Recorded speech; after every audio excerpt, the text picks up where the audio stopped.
Hey hello everyone, welcome back to our channel Soumeniti official. তো অনেক দিন পর আবার একটা লং ভ্লগ নিয়ে এসেছি। আজকে হচ্ছে জামাই ষষ্ঠী। তো সকাল সকাল এই যে রেডি হয়ে গিয়েছি, আর এই যে আমার রুমটা, এটা দেখে আমি শুধু ভাবছি মানে বিয়ের আগে রেডি হওয়ার পরে ঘরটা একরকম থাকতো, আর বিয়ের পরে এই যে কতটা চেঞ্জেস। যাই হোক, অনেক দেরি হয়ে গেছে, তো ও নিচে চলে গেছে সব ব্যাগপত্র নিয়ে। তো এবার আমিও যাই, এগোই, চলো। এই যে ও ব্যাগ নিয়ে বেরিয়ে চলে গেছে, নিচে এসে দেখছি যে বেরোচ্ছে। এই যে এখনও এইসব ব্যাগপত্রগুলো যাবে।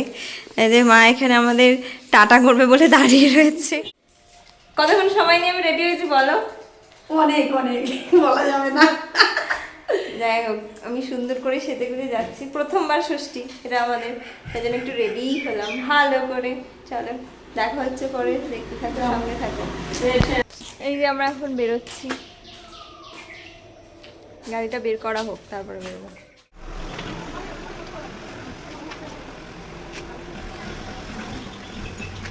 তো এই যে গাড়িতে উঠে গেছে আমরা এখন, এই যে পার্সোনাল ড্রাইভার। তো যাই এখন আমরা, গিয়ে পরবর্তী আপডেটগুলো দেখতে থাকো, সঙ্গে থাকো। গাড়িতে ওঠা মানেই সিট বেল্টটা মাস্ট, তো সেটা আগে পরে নিয়েছি। এখন যাচ্ছি আমরা।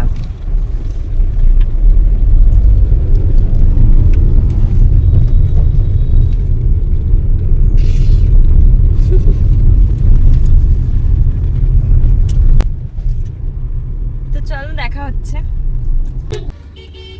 এখন আমরা একটা জায়গায় দাঁড়িয়েছি একটু, মানে ওই যে পেছনে দোকানটা দেখতে পাচ্ছেন, ওখানে গেছে একটু, ও তো গেছে ওয়াইপস আনার জন্য, আর আমি বসে রয়েছি গাড়িতে। আসুক তারপরে গাড়িটা চালাবে, এখন তো বসেই থাকি।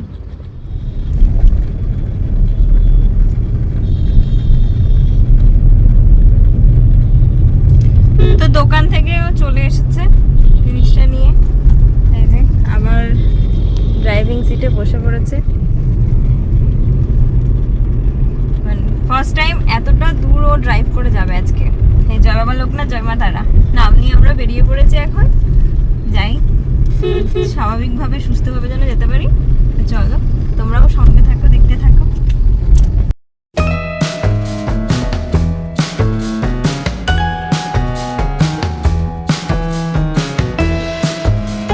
এতটা সময় নিয়ে বেরিয়েও কত বড় একটা ব্ল্যান্ডার হয়ে যায় ভাবুন। মানে ব্যাগ গুছিয়ে যে ব্যাগগুলো নিয়েছি, আমি ভাবছি ওর মধ্যেই সব রয়েছে, কিন্তু সেই সকালবেলা উঠে মিষ্টি দই আনতে গেছে, সেইটাই নেয়নি, ফ্রিজের মধ্যে রেখে দিয়েছে। এখন আমরা একটা জায়গায় দাঁড়িয়ে রয়েছি, তো আমাদের একজন পরিচিতের একটা কাকু আছে, টোটো চালান, তো উনি আমাদের মানে টুকটাক কোথাও গেলে টোটো করে নিয়ে যান। তো সেই কাকুটাকে এখন বলা হয়েছে, উনি এখন দিয়ে যাবেন। আমরা অনেকটা দূর চলে এসেছি, মানে আধ ঘন্টা ধরে গাড়ি চালিয়ে চলে এসেছি, আধ ঘন্টার বেশি, 40 মিনিট প্রায় হতে যাচ্ছে। এবার ভাবতেই পারছেন কত দূর এসেছে। এতটা দূর দিয়ে আবার ব্যাক করা যায়, আবার এতটা আসতে হবে, সময়টা যাবে শুধু শুধু। এই জন্য এখানে ওয়েট করি। তো ওই কাকুটা আসুক, দেখি কখন আসে। তো কিছুক্ষণ ওয়েট করার পরেই কাকুটা এসে গিয়েছিল, আমাদেরকে মিষ্টিগুলো দিয়েও দিয়েছে। সেই ক্লিপসটা নেওয়া হয়নি, আমরা চটজলদি করে আবার গাড়িটা স্টার্ট করে চলে আসি। আর এই যে বাড়ি যাচ্ছি বলে খুব আনন্দে রয়েছি। ফাইনালি বাড়ির সামনে আমরা এখন, এই যে বাড়ি দেখাই, এই যে বাড়ির সামনে চলে এসেছি, বাড়িতে দাঁড়িয়ে গেছি। তো বাড়িতে চলে এসেছি। এখন আমরা যেহেতু লেট করে এসেছি, তাই ষষ্ঠীর খাবারটা এখন দেওয়া হচ্ছে। তো চলুন এখন যাই, খাবারটা নিয়ে এই যে জ্বালাচ্ছে আরেকজন।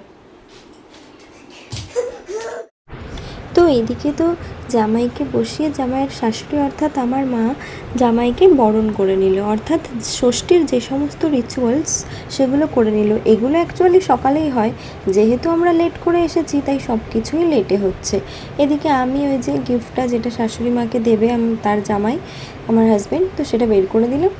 এবার পরস্পরকে গিফট দিল এবং প্রণাম করলো, আর যা যা রিচুয়ালস ছিল আপাতত শেষ হলো। এবং তারপরে এই যে যেটা খেতে দিতে হয় সকালে, সেটা এখন দিল। যাই হোক, আমরা কেউই কিছু খেতে পারিনি। আর পাশে যিনি বসে রয়েছেন তাকে আবার জামাই ভেবে ভুল করবেন না, ওটা আমার দাদা। তো ষষ্ঠীর খাবারটা দিয়ে দিয়েছে, কিন্তু এখন তার এত বেলায় কেউ আর সেরকম কিছু খেতে পারবে না, তাহলে আর লাঞ্চটা করতে পারবে না। ওই জন্য অল্প বিস্তর খেয়ে এখন একটু রেস্ট নিচ্ছে, তারপর আমরা লাঞ্চ করতে যাবো। এই যে পাকা বুড়ি, আর একজন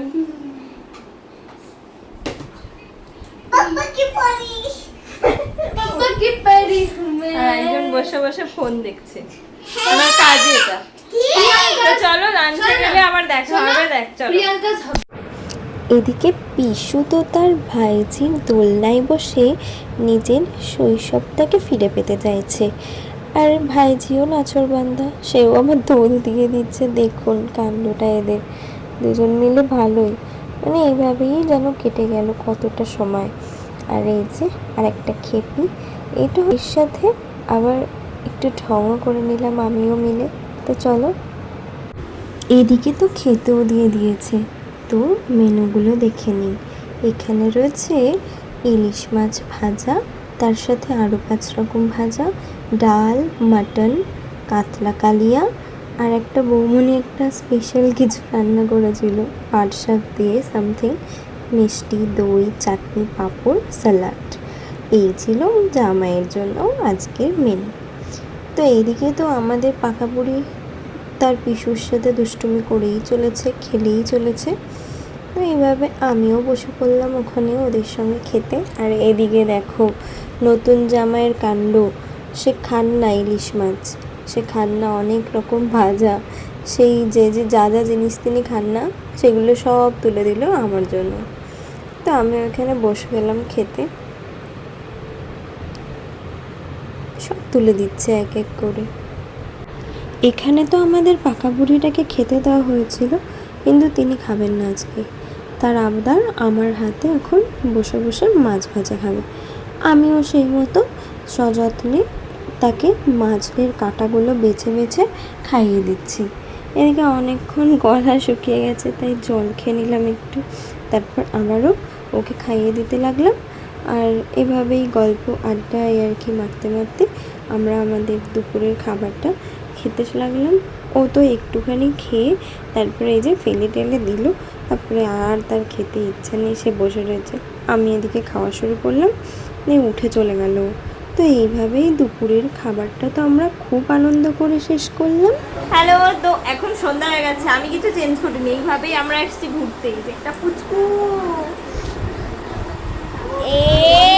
কি বলছি।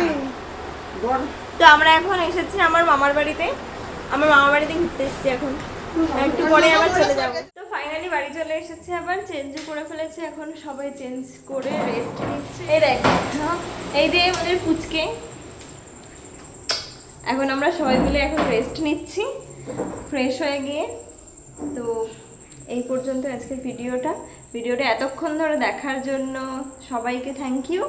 আর ভিডিওটা ভালো লাগলে চ্যানেলটাকে একটু সাবস্ক্রাইব করে দেবেন, ভিডিওটায় লাইক, কমেন্ট, শেয়ার, আর অনেক অনেক অনেক অনেক ভালোবাসা দেবেন সবাই। তো ততক্ষণের জন্য আসি, আবার দেখা হবে অন্য কোনো একটা ভিডিওতে। টাটা করে দাও, টাটা।